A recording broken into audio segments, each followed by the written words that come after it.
the new skills that you have to develop in growing a business. There's often so many different skills that we have, from hiring people or learning public speaking or content creation, sometimes sales, marketing, finding people's attention, converting those people to leads. There are so many different skills. It seems that you're always on a learning curve, or there's often something new to learn. And have you ever felt overwhelmed? Like there is so much to learn and you just don't know where to start as an entrepreneur, but you know that you need that skill, or you need to be able to put into practice something new in order to take your business to the next level?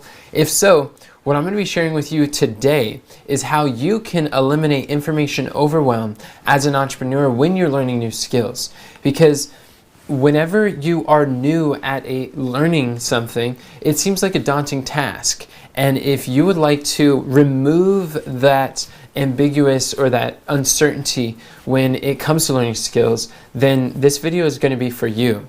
And here I'm going to be sharing with you some advanced learning techniques based on how your brain actually likes to receive information. And the more that you learn about brain-based learning, then it'll actually make you learning a new skill so much easier. Whether you've ever bought an online course and you've gone through the course and you're like, there is so much to do, it just seems overwhelming. Or maybe you've attended a coaching program and you're in this coaching program, you're like, there's so many parts and pieces. And when you first have you ever first logged into a new program, you're like, there's so much here, I don't even know where to start. And it just seems overwhelming because you're like, there is so many videos and hours and skills and all these different things that you could focus on. And it's like, where do I start? What do I do? Today we're going to be sharing exactly how to do that. But first, whenever you want to learn a new skill, I'm going to be showing you in my book, I Want to Mentor, Now What Do I Do? There's an entire section. The last section of this book is all about how to master any skill in half the time. We're going to be showing you some of the steps to master the skills in a fraction of the time. But one of the first steps of any new skill is you want to visualize. You want to visualize what are I'll say the building blocks of that skill, because every skill has these sub skills that go underneath it. And whenever I'm looking for a new skill, I realize that there are foundations that you want to look for. In fact, Jim Rohn puts it this way. He talked about focusing on the fundamentals. And this really hit home when I realized he was talking about, if there's anybody who comes to you and is saying like, oh, I've got this new thing or this new idea or this new method, this new way, it's like, he says, run away, because you don't want something new. You want something that's fundamental. The masters are those who have focused on the fundamentals so many times that they've eventually became very good at the fundamentals. They've mastered the mundane, and that's what puts them at a category of their own. Whereas in every discipline, in every skill, whether it's public speaking or whether it is developing a team or whether it's marketing or whatever skill you're developing, there are fundamentals that you're going to find across the board. And you'll even notice that when it comes to having different mentors, these different coaches or trainers, whatever the subject is, there are some core concepts that are the same thing with all of them. They're principles that are transferable. As an author, as a coach, as a speaker, people have to basically label it their own concepts to make it unique. But when you take the meaning, the essence of what that label that means, then it's really the same thing as other trainers. And that's not a bad thing. It's actually very good, because you want that repetition, because the repetition deepens the impression. Repetition is the mother of mastery. And if you're striving for mastery, then it's going to be imperative that you start looking for what are those fundamentals and differentiate those in any skill. I'll give you an example. There was a training that I went through where I wanted to develop the sounds that my voice makes. As a speaker, I want to know, how can I give some inflection? How can I give variation to my voice? How could I expands my like the melody and my range, and understand what emotions are being created or conveyed by the certain sounds that I make. Done a lot of study on words, but now I want to understand the sounds. And in order to do that, I wanted to look for who is the best that I know, who's the master, the category king of this category of the sounds our voice makes for speakers specifically. And then I found there's a principle in my book that I call the Take Me to Your Mentor method, which is basically where you go to your mentors, the people that you like learning from, and you ask them, okay, who mentored you? And then you go to them and say, who mentored you? Who mentored you? And I found that one of the guys who's mentoring like some of the top speakers in the world, and many of the mentors that I have, is a guy named Roger Love. Roger Love has been teaching people about the sounds of the voice for decades. He's done over 100,000 hours of one-on-one voice coaching, and he's worked with people from a variety of different industries and backgrounds. So he's found some patterns and distinctions that he's able to break down in simplicity. So in order to speed up the learning process, so the first step is to get a mentor. Get a mentor, find someone who has the results that you want, pay them whatever they charge to find out what they did. So I'm going to Roger Love and I'm like, okay, I want to know what are the number one thing that I want from him is I want to know what are the building blocks of the voice.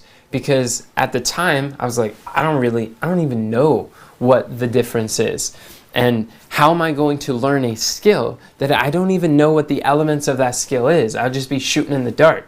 So we want to be strategic with your skill acquisition. And as I'm going there, I found that he has this event that's called Voice of Success. And in Voice of Success, he speaks for 3 days, not about the words, but about the sounds that our mouth makes to influence, to educate, to inspire, to motivate, to train, and to transform people's lives with the sounds that we make. And I was excited to attend this event and to figure out so I could visualize the building blocks and find what are those fundamentals in this area. And I remember I was there with my team, and one of my team members was, we attended the event, and one of my team members was listening. It's like, I'm going to be speaking for 3 days about the sounds. They're like, what? The sounds? How are you going to speak for 3 days about the sounds of your voice? Like this is crazy. You got to like run out of things to say eventually, right?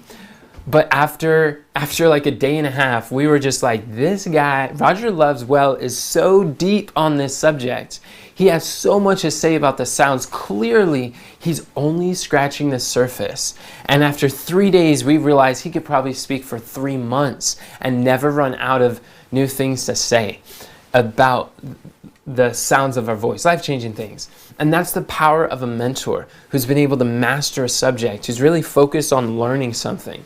And as we're going through this, day one, he explains he goes through and he explains the building blocks of the voice, which I'm like, yeah, he literally even calls it the same thing that I was looking for. He talks about the 5 building blocks of the voice. He talks about pitch, melody, pace, and he goes through some of these different building blocks. I began to learn the distinctions of this, and he shows that things like volume is how loud that you speak or how quiet you speak.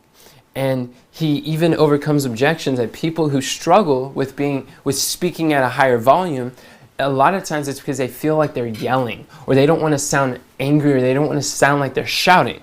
But he was saying that in order for you to sound that you're angry or shouting, yelling, then there has to be 3 things, and there's a pattern. 3 things have to be in place every single time.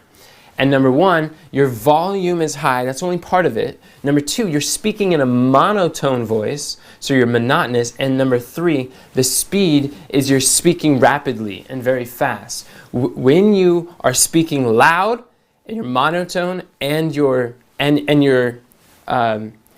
speaking fast, that's when you're perceived as being shouting or yelling. But if those 3 things aren't in place, it's impossible for you to sound like you're yelling unless those three things are there. And that was like so eye-opening. I'm like, wow, that's amazing. And since then, I've been able to help multiple people to find their voice and to be able to break through the limiting belief that they have. As I train speakers, I train content creators, been able to help them to transition from that soft, nobody can hear me voice to that confident, strong, projected voice that that's able to command attention. And but what I saw was like, those were the building blocks. I'm like, great. If I could master those building blocks, if I could focus on those, it's going to make everything else easier or unnecessary. Because in every skill you look at, when you're looking at skills, there could be, and I'll say in that 3-day event, he probably talked about maybe 100 different sub skills. He talked about 100 different strategies or tips or techniques or methods, ways that you could do where you could use your voice to improve. And out of those 100, it's hard to decide what do I focus on when there's 100 things you could learn in a skill, and it's just like, where do I get started? The key is to know that there's a principle, the 80-20 rule, that in reality there's about 20% of those subcategories, 20% of those skills are going to bring you 80% of the results. And in reality, you don't have to learn all 100 sub-skills of the skill to become fairly decent and pretty good. All you really have to do is identify what are the high leverage skills, what are the 20% of skills that is like the smallest hinge that swings the most gigantic door. Because that's what's going to give you the greatest return on investment of your time, your energy, your focus. So this is a system for learning skills really fast, where most people, they want to learn a skill and they just start going to work on anywhere and everywhere. They see this big old list and they're ready to, and they just start going aimlessly, like they're out at sea without a chart or a compass, and they have no idea where they're going. They have the destination. They see the difference between where you are and where you want to be, this gap, and they realize that there's skills that they need that will help them to close that gap, but without having the steps or the order, the sequence of which ones to focus on first. Focus on the fundamentals and find those fundamentals, those 20% of the skills. In fact, it's really interesting how there's a TED Talk that was about skills, and in this TED Talk, I would recommend it. It's called The First 20 Hours, How to Learn Anything, and it's by John Kaufman. It's got about 32 million views, but in this TED Talk, he was showing some studies that were showing that, did you know that it only takes about 20 hours to learn anything? Like the amount of growth, the amount of development and progress that you make within the first 20 hours of any skill is massive. Like the margins of you growing and progressing in that skill is significantly larger within the first 20 hours than it is for the last 20 hours or when you're further down the road. Like, I'll give you an example. If you are seeking to learn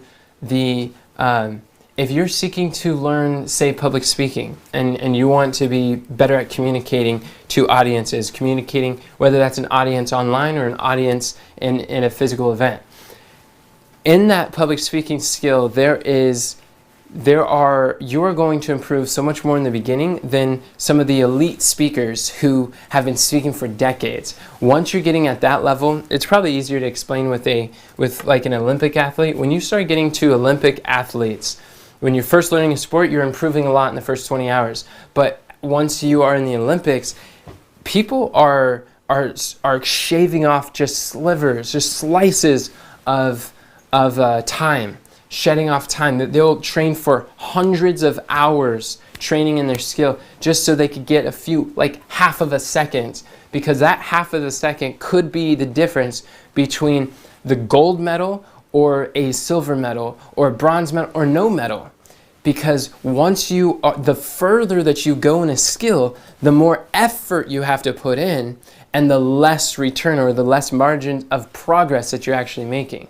Is this making sense? But the first 20 hours, it feels difficult because there's the easy hard principle, which states that everything is hard until it becomes easy.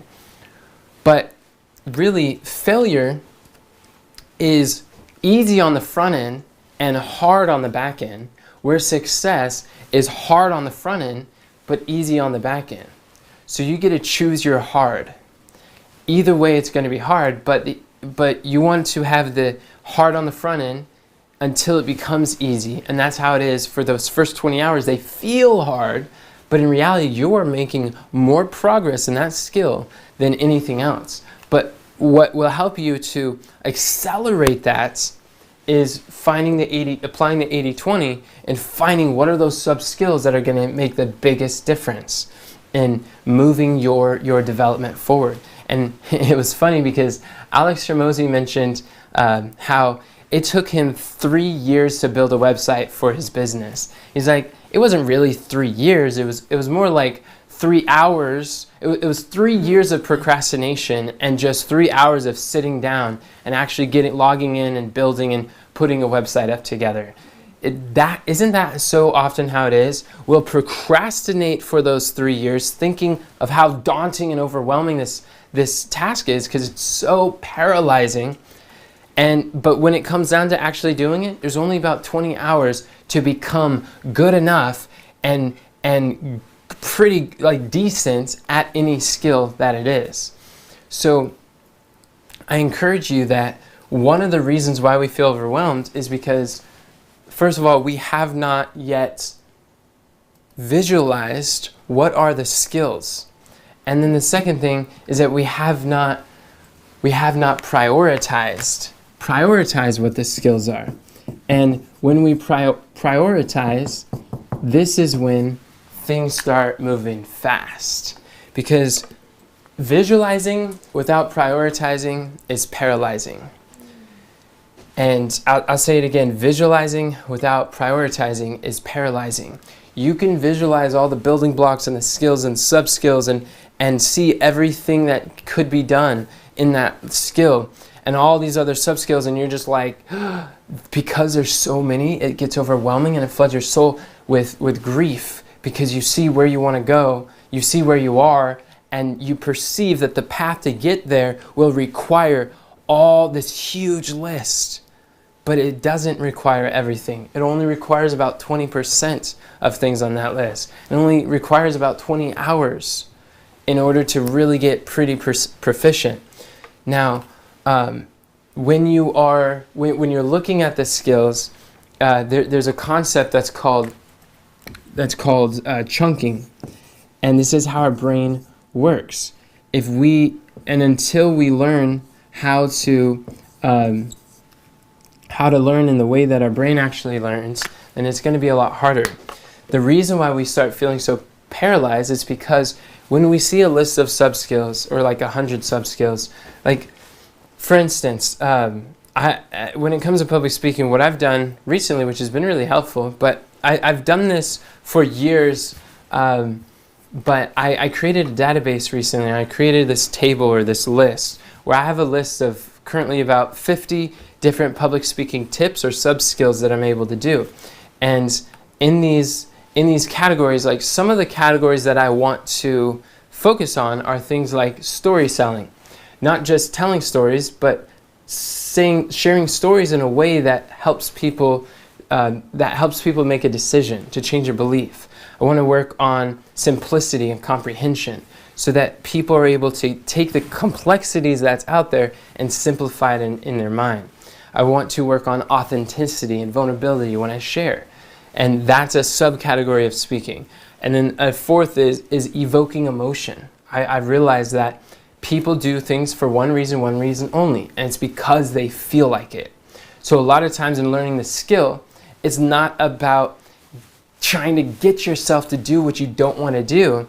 It's about using stories, stacking stories in your mind. It's about focusing in using your mind and asking questions in a way that creates an environment that makes you feel like doing that skill. It's like Alex Hormozy, he had the desire to have a website for 3 years, but it wasn't until he made himself feel in a way that he was ready to sit down, and in 3 hours he got the website done. But it's about evoking emotion in my audience and myself and others. And then also another one is using frameworks. Frameworks help people to remember, helps people to retain information. I'm going to be sharing with you some frameworks for learning that is going to blow your mind and really help speed up, accelerate the process of you acquiring these skills.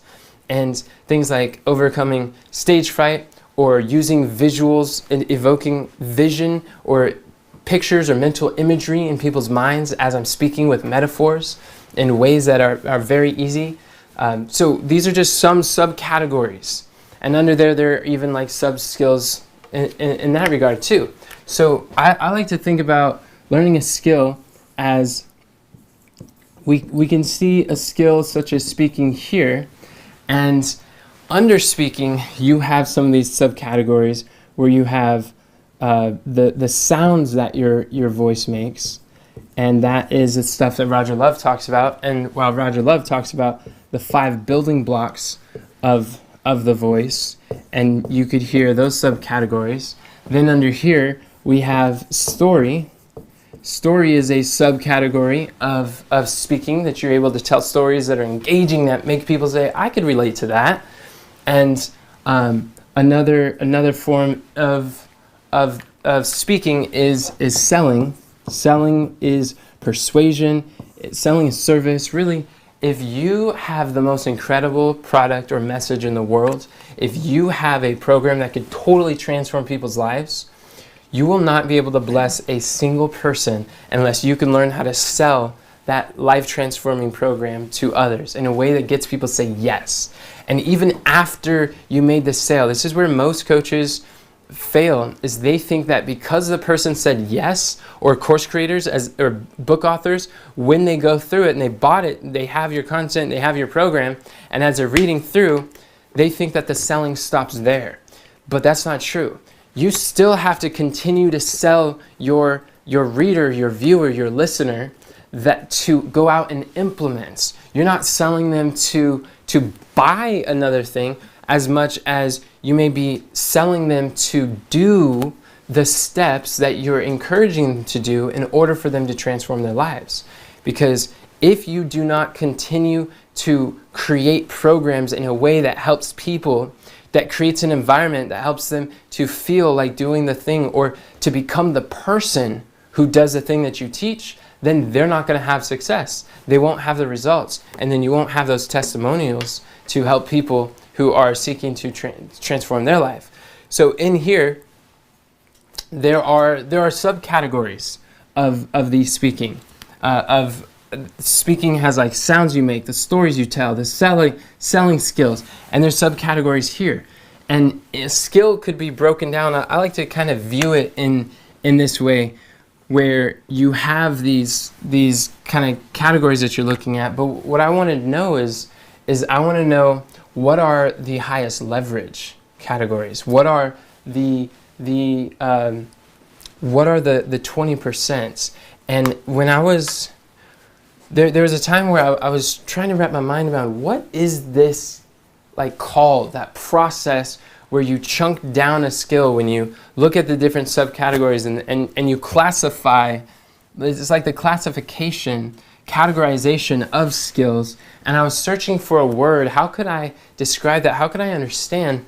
And really, in order to do this, you have to know the terminology, and you have to identify terminology, and not only that, see where the terminology is linked. Is that a subcategory, or is that like a sub skill? And it's like, how granular and micro are you really getting? Is that like a micro detailed down here, or is that like more of a macro thing that's really all encompassing and fits a lot of different areas? And it's like, how can one wrap their mind around this so it could be so simple in their mind that they're not majoring in minor things in their first 20 hours, but they could major in major things and make the biggest difference with the shortest amount of effort. Minimum effort and maximum results. And as I was searching, I began to realize, oh, this is called, I came across something that's called the taxonomy. Taxonomy, I was thinking, like, what is that? It's like the study of, it's the study of classifications, where there's two types of taxonomy. Often it's thought of as like classifying animals or classifying life. The taxonomy of life. If you've ever heard of kingdom, phylum, class, order, family, genus, species, that's like the animal kingdom, and then it just goes to classify into the similarities between some of the animals, and they just group, they chunk similar animals together, whether there's birds, there's mammals, there's fish, there's birds, there's a variety of different types of or categories of life. There's plants, there's fungus, and the taxonomy figures out like that kingdom, phylum, class, order, family, genus, species, and you don't need to know what that is, but they just teach you that in school. But that's not what I'm talking about. I'm talking about the second taxonomy, which is a study of classifications, period. And this taxonomy applies to every subject, every skill, every discipline or area, every result has a taxonomy. Everything has a categorization, because the way that our brain works, it's amazing. One of the most powerful lessons I learned from Jim Quick, my memory mentor, is that all learning is association. All learning is what? Association. It's association. So the key to learning quickly, to mastering skills in half the time, while other people are stuck in a rut, overwhelmed by all of the possible things they could focus on, super students are focused on associating. They're looking to stack as many associations as they can. And what is an association? Association, that is when you connect the known with the unknown. So you're learning something different. Let's say selling is new to you and you haven't learned to sell yet, and you already have associations. A lot of people have associations where they think like selling is sleazy, or selling is wrong, or selling is hurting people, or selling people is convincing people to buy what they don't want, don't need, can't afford, and trying to convince someone. See, selling is not convincing. Selling is the opposite of convincing. That's where many people make a mistake. Selling is helping to persuade someone to take a decision based on their reasons for their good. And it's based on their interests. That's what selling is. Selling is the opposite of convincing. So as long as your association to selling is that it's convincing people and trying to get them to do what they don't want to do, then you're going to be terrible at selling, and you're going to hate selling. You're not going to feel like putting in those first 20 hours and beyond. It's because of a misassociation. So what we have to do in learning, if we want to get good at a skill, you may realize that selling is a skill that is required as an entrepreneur to get your products and your message out to the masses and to move the multitudes, to make a difference in people's lives. And we're going to have to learn how to persuade people, how to influence others for their good, their reasons, and in a way that they could say yes to what you have to offer. How to create content that converts. How to create content that doesn't just inform, but actually inspires to take action on your offers and programs. And you realize that is a skill that's required in order for you to get where you want to go. But you're never going to get where you want to go until you switch the associations. So all learning is association, and it's stacking good associations, realizing like when I learned that selling is doing people a service, and I realized that if I cannot sell them, then I'll never be able to serve them.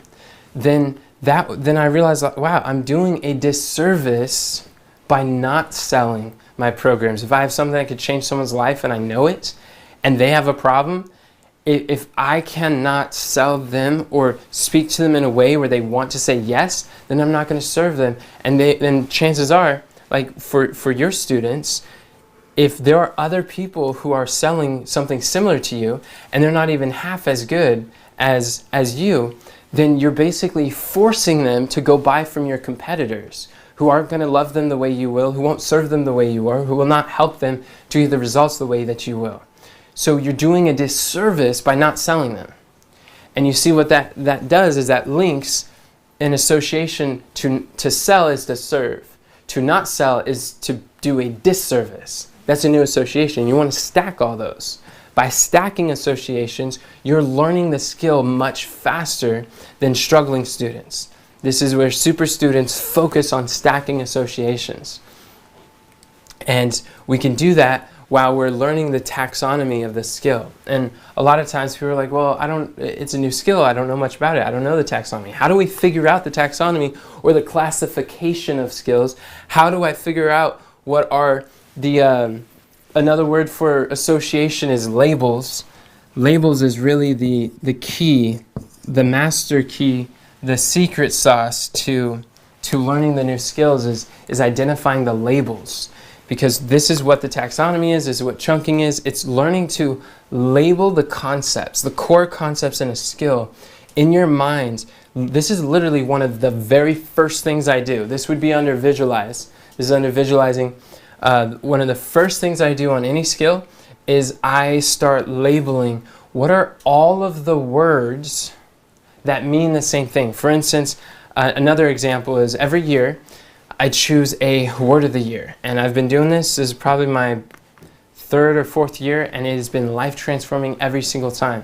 So in 2022, we're now about to enter 2023, and I'm praying and thinking and reflecting what's going to be my next word of the year. But this last 12 months, my word of the year has been leverage. I realized that leverage is the key, is one of the most foundational skills that I could possibly learn, such that by learning would make everything else in life easier and necessary. And like, what is leverage? Leverage is when you put minimum effort in and you have maximum output. It's leverage is when there's 100 things you could focus on, what are the 20 highest leverage things that are going to bring 80% of the results? Leverage is doing less better, and the less that you do has a greater impact, has a greater force, has a greater influence on your message, your business, on your family, your health, your life, your learning, whatever it is. So what I'm teaching you here is how to find leverage in any new skill so you could zoom through your competition, acquire the skills in this ever-growing information age, and you're able to master these skills in half the time, while others are still struggling while your competitors are just paralyzed with all the options. So in order to understand leverage, the very first thing that I did is I stacked as many associations as I possibly could. I was finding what are all the things that we could leverage. And I realized that leverage in financially, people often talk about OPM, and that's other people's money. That's using other people's money to be able to do in business what you couldn't do by yourself. That's one way. Then I started realizing, well, there's also OPP, which is other people's platforms. That's realizing as a mentor, as a speaker, as an author, it's good for you do well to create what I like to call a reporter's platform, and have a platform so that you're able to speak, whether that's on YouTube or on Facebook or some audience that you're able to build.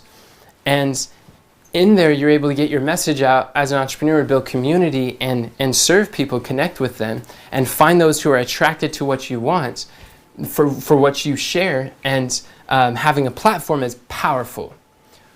But what's sometimes even more powerful, especially when you're just getting started, for speed, is leveraging other people's platforms. There's some people who already have the ear and the eyes of your dream customer, who are speaking to hundreds of thousands of the people who it would be a dream for you to speak to, and they've built it for years. You haven't yet had the years to build the platform. They've focused on that. So what you could do is, instead of trying to reach those 100,000 people individually or through other marketing methods, you can instead reach one person. This is the Dream 100 concept. Find one person, be a strategic partner with them, and that is a platform host who is now the host or the personality or the person who's able to gather them together, the shepherd of that congregation online. And as you're friends with them, you serve them, you solve their problems, and they invite you to speak to their audience. Now you have access to hundreds of thousands of your dream customers because you leveraged other people's platforms. Like, is this mind-blowing or what? Because that's another form of leverage. But why am I telling you this? I'm sharing this because it's an example of whenever you're learning a new skill. Like for me, leverage is a skill that I realized that billionaires, multimillionaires, 8-figure entrepreneurs, all of them understand the power of leverage, not just applied to money, OPM, which is very popular, but and applied to all areas of life. They've trained their brain to think in terms of what is the highest leverage decision I can make right now? And the larger your life that you want to live, the more leverage that you need to learn to create. And as I'm realizing this, I'm like, all right, I'm going to spend an entire year just studying about leverage. And literally the first 2 weeks, I was just focusing on stacking as many different forms of what are all the words. You can write this question down. This is a powerful question. What are all the words that mean the same thing as leverage, or insert whatever the word is the skill that you want to learn? And by doing that, I was able to spend the whole year, as I'm listening to different trainers and different subjects, I'm able to associate, and I'm stacking those associations in my mind. Oh, that's a form of leverage. That's a form of leverage. Speaking is a form of leverage. Writing a book is a form of leverage, and becoming a bestseller is a form of leverage. And I'm just seeing like all these different ways of leverage. I'm like, all right, it's like I've got much depth or deeper understanding of leverage than ever before. Now, how does this apply to you? Whatever skill that you want to learn, whatever skill you want to develop and master and cultivate, what you want to do is create an inventory of labels, terminology. Every skill has its set of terms. And you want to identify and label the concepts, label the sub-skills. You want to look for the labels. One of the fastest ways to find the labels, to begin stacking associations and identify not just what they are, but even the taxonomy, the classification, like the connection that they have to each other, is by having a mentor. Having a mentor who's gone where you want to go, who has the skill that you want. If you're learning a high-income skill, find a mentor who has that skill and who could introduce to you what is the taxonomy of the skill. Like when I wanted to learn from Roger Love, or when I wanted to learn about sound, I went to Roger Love and he showed me the taxonomy, and he showed me the relation, not just chunked and labeled the concepts that I didn't even know existed, but he helped me to see how they fit to each other. So now I have a much better picture of the taxonomy skills. Now that I have that taxonomy kind of mental map, or you could even write it down, but it's now I'm able to find the 20% that brings 80% of the results. And if you have a really good mentor, the mentor is going to show you what is the 20%, what are the fundamentals, where are you to focus. And there's a lot of coaches that don't actually study the brain-based learning that I'm introducing to you now. So what they do, they don't really know what works and why it works when they work. So the stuff that they're teaching, like that's the problem. A lot of coaching programs, they don't even know. The reason why they have so much and they just overwhelm people with information is because they don't even know themselves what part of their program works or doesn't work. And so that's why they're giving and overwhelming people with all this information. But what's powerful is that as you become a super student and you're learning these skills of visualizing and prioritizing the skills that's taught in my book, I Want to Mentor, Now What Do I Do? Then you're going to be able to, as a super student, identify quickly what are the labels. You're going to be able to stack the associations fast. You're going to be able to prioritize which sections or which sub-skills are the 20% that bring 80% of the results, even if your coach doesn't. Even if your mentor doesn't. Have you ever wondered why two people can sit in the same seminar and one of them has rapid success and the other one is just sitting there struggling, or they're reading the same book, they're reading the same courses, they're going through the same frameworks, the same training, but some people are able to just excel and be super successful in a short amount of time, and then other people are sitting there struggling. It's like it's like they're hitting a wall, or they're not really moving as fast as they'd like to. They're wondering, what is the difference between those who succeed, those who are the successful students, and those who are the struggling students? I would submit to you, part of the differentiator is that the super students have figured out the leverage. They figured out the 20%. They figured out how to prioritize what are the parts where they need now, which is another portion of it. It's not just figuring out the steps to focus on that are going to have the greatest result, but it's also to focus on and identify which ones you need now, where are you in your season of life, in your season of business, where are you on your journey? And with that, what I do is I teach my students this concept, and in my book I cover it in my advanced training course for Mentoring Mastery. I talk about this pipeline, in this pipeline prioritizing process. Here, I want you to think of learning a skill like you are developing a pipeline. And in this pipeline, you have, those are 3 pipes. Let's add a 4th pipe. And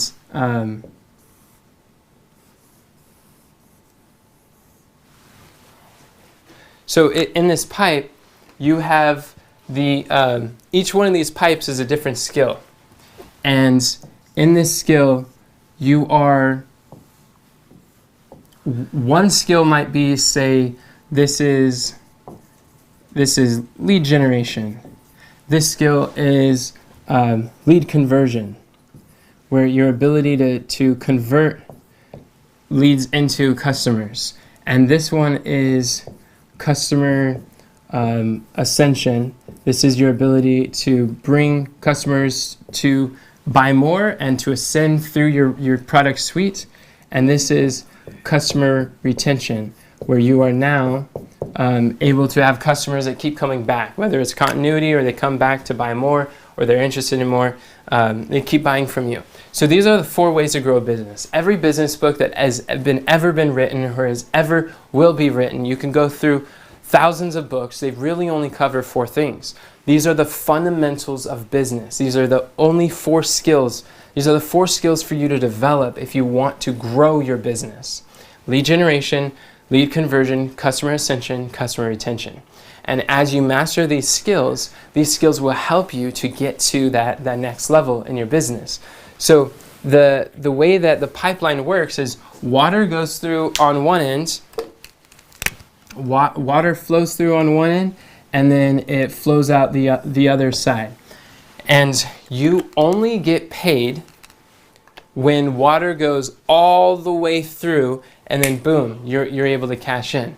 If it only does part of it, or the result, and you can insert whatever you want. This is a framework that could be applied to making prioritizing any decision. That's why I call it the pipeline prioritizing process. This is a process for you to prioritize. So if you take the sub-skills and we look at the result as business growth, but the sub-skills of business growth is it's either you're not generating enough leads, or not converting the leads you generate, or let's say you're creating transactions and purchases, but they're very transactional customers.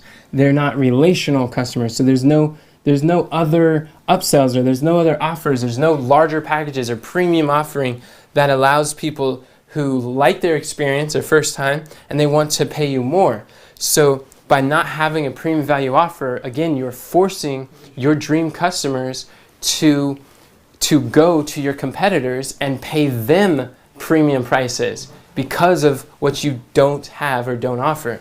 And then the 4th is, if your business isn't growing the way that you want, it's because there's no continuity, there's no there's no recurring revenue that is in place for people to continue to buy from you as like a subscription service of some sort. Now, when you analyze a business and you see, where am I weakest? What is my problem? Here you could see, you want to look for where's the biggest bottleneck in your business. Wherever the bottleneck is, that's going to be your greatest opportunity in that skill. You can even insert the 5 building blocks of the voice. You can see, where's my greatest weakness there? Maybe it's volume, maybe it's pitch, maybe it is melody that I don't have in my voice, whatever that might be. It might be the building. You could even take one of these and find a sub-skill like let's say lead conversion, which is another word for selling. And you can see in selling, there are different sub-skills, different subcategories. And if you see each sub-skill as a pipe in the pipeline, those would also be where they are flowing through. And this is a step-by-step framework in order to produce a result.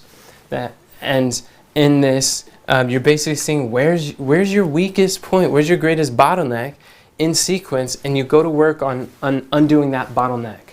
So in business, our objective is not to get to a point where there are no bottlenecks, because there always will be a bottleneck. Because as soon as let's say lead generation is your bottleneck, where it's like, I'm having a hard time not getting enough leads. Well, let's say you fix that problem, and as soon as if you fix lead generation, automatically, when you have more leads than you know what to do with, that's a bottleneck.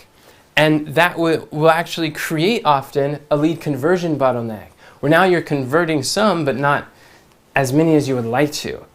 And so now there's a need to improve your sales, improve your conversion rates, improve through speaking or selling or storytelling and how you share in a way that people start saying yes. So you unbottleneck that. So as you go through, the very act of unbottlenecking creates another bottleneck.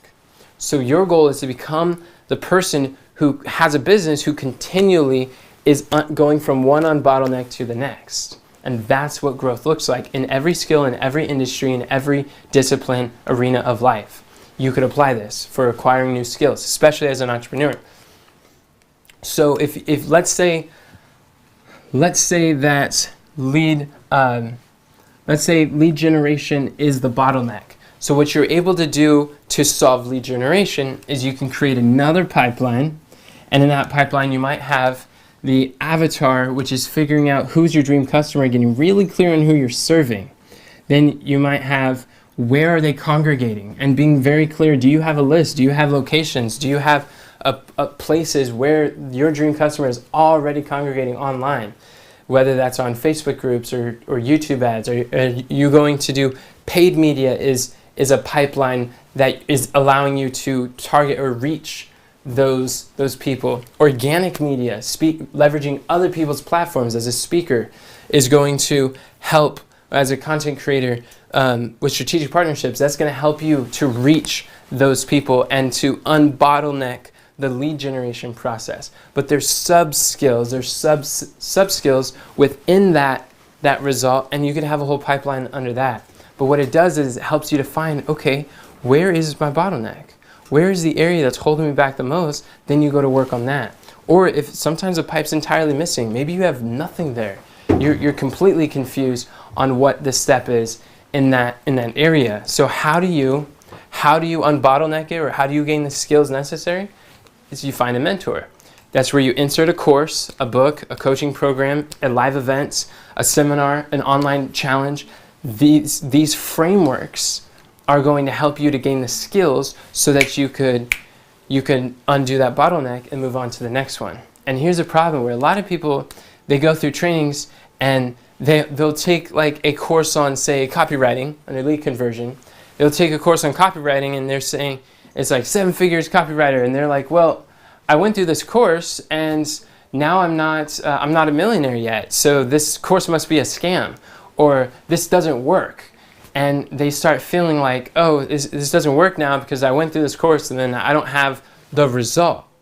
But when you realize that your business is a pipeline, or the result of whatever the skills is a pipeline, then yeah, copywriting is the ability to persuade and use words that convert and sells is essential in business, but is that the only thing that you need to succeed as a business? No. So that's part of it. But you could be the best salesperson, and if you don't know how to generate leads or market people to listen to your sales presentation, you're not going to make sales. It won't work. So copywriting is essential. That's a part. And you may buy a $1,000 course there, or people are buying courses or coaching and they feel like they're not getting the result. But it's not that the course was a scam. It delivered and taught the skills that are needed. It's that there are other parts of your pipeline that would need to be learned. Sometimes sometimes the struggle is that people are learning the right thing at the wrong time. And that doing the right thing at the wrong time and out of sequence is what creates the break, and it prevents the water from flowing all the way through. Because imagine if we had the pipe here, but we had no pipe in customer ascension, and the water wouldn't go through. It would stop right there. It wouldn't get to the end. So I want you to think of skill acquisition much like that. There's a sequence. In my book, I Want to Mentor Now, What Do I Do? I talk about how to find the sequence when you're modeling your mentors, how you're maximizing your mentorships, so you could focus on doing the right things at the right time. Because if you do the right thing at the wrong time, it's going to be wrong. It's not going to work. You're not going to get the results that you're looking for. So this is a really powerful process for being able to prioritize. This is why we call it the pipeline prioritizing process, and it helps you to figure out what steps there are. If you want to go in more detail, there's more details and examples in my book.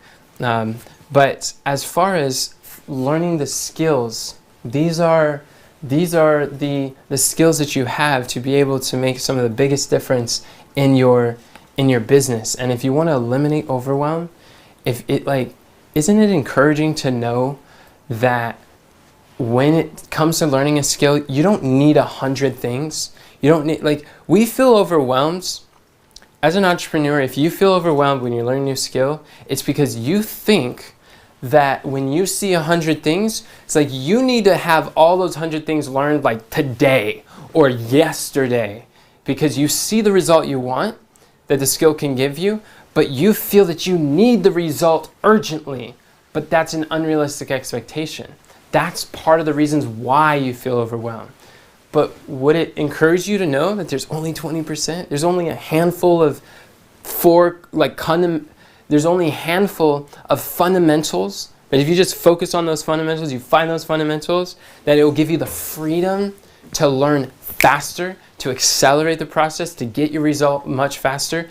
And that 80% of the things you could learn are really just filler, and they're not going to help you at the speed and the ability that you desire. That it takes a huge burden off. When you focus fundamentals, find the building blocks, and you identify these are the building blocks that you have to work with to build the life of your dreams, to be able to learn and grow in the skills that you desire to. So as an entrepreneur, I hope that this is encouraging you and is helping you to realize what are the steps, what to focus on first. Find the labels, the associations, and stack those associations. Define the terminology, stack those so you can start finding the taxonomy of the skill. And if you want to go into more detail, I've written a book, and it goes into these subjects and more. We're really expounding upon chapter 14 and 15, or section 4. And chapter 14 and 15 is what we covered today. And this book will teach you not only how to master any time, but it's also going to teach you how to meet master mentors. How do you find the people who are category kings in their industry? We didn't have time to go over that now, but this will cover that. It'll also show you that once you find those mentors, whether that's a $1,000 course or it's a $30,000 coaching program or a $1,000 event or anywhere in between, when you find those mentors and you've invested, people are investing large chunks of change into these coaching programs, and they're struggling. Students, they don't even know how to learn yet.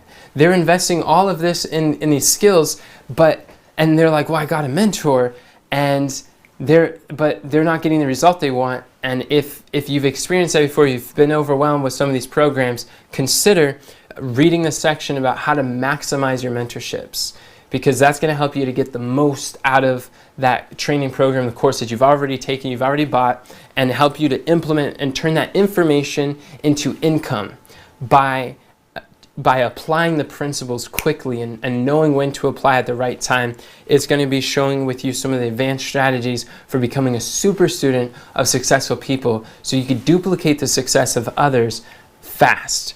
And then also it goes into more detail and shows you the next steps of mastering the skills in half the time in this seven-step process. I've only covered 2 steps: visualize, prioritize, but there are 5 other steps that will help you to shorten and accelerate the acquisition of your skills and help you to get to where you want to go.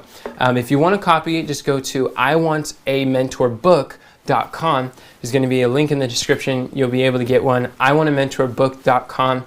And thank you so much for joining me here. I look forward to seeing you again. Share this with other people so they can know too. And remember, friends, God doesn't call the qualified, He qualifies the called.